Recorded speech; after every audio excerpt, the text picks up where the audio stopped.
பெருவாரியானவர் தாவேக்கா கொண்டு போட்டிருக்கதா ஒரு தகவல். நாளைக்கு ஒரு நாள் தானே, நாளைக்கு மறுநாள் எல்லாரும் சந்திக்க போறோம், பேசுவோம். தலைமைக்கான அந்த மாற்றம், முக்கிய நிர்வாகிகள்லாம் மாற்றம் அப்படின்றது நீங்களே கூட தேர்தலுக்கு பிறகு ராஜினாமா பண்ணிட்டீங்களா? இவ்வளவு வெற்றி பாதையில காங்கிரஸ் ஒரு நல்ல கேள்வி கேட்க தெரியாதா உங்களுக்கு? நாங்களாம் எலிமெண்டரி ஸ்கூல்ல அரசு பள்ளியில படிச்சிருக்கோம். ஓரளவுக்கு டிரான்ஸ்லேட் பண்றோம்ல, இதை பாராட்டமையா விமர்சனம் பண்றீங்க? ஏங்க நான் என்ன கான்வென்ட்லயா படிச்சேன்? பெருவாரியானவர் தாவேக்கா கொண்டு போட்டிருக்கதா ஒரு தகவல். இன்னும் 24 மணி நேரம் இருக்கு. நாளைக்கு ஒரு நாள் தானே, நாளைக்கு மறுநாள் எல்லாரும் சந்திக்க போறோம், பேசுவோம். அதே போல இந்த மாநில கூட்டணியில் இருக்கிற தலைவர்கள் ஒவ்வொருத்தரும் இன்றைய கருத்து ஒவ்வொருத்தருடைய கருத்து கொஞ்சம் மாறுபட்டு வருது. எங்க கருத்து ஒரே கருத்து தான்.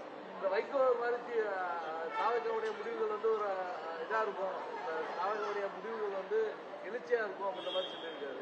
இல்ல, எங்களை பொறுத்த வரைக்கும் 5 ஆண்டுகள் சிறப்பான பணி நடந்துருக்கு. எங்க தலைவர் ராகுல் காந்தி பிரச்சாரம் செஞ்சிருக்காரு. எங்க அகில இந்திய காங்கிரஸ் கமிட்டி தலைவர் மல்லிகார்ஜுன கார்கே பிரச்சாரம் பண்ணியிருக்காரு. அதுக்கு மேல நம்முடைய மாண்பு முதலமைச்சர் எல்லா தொகுதிகளும் கவர் பண்ணியிருக்காரு. இந்த உழைப்பு, இந்த பணி வீண் போகாது. மக்கள் புரிதலோடு இருக்காங்க, யார் ஆள வேண்டும், யார் ஆளக்கூடாதுன்னு.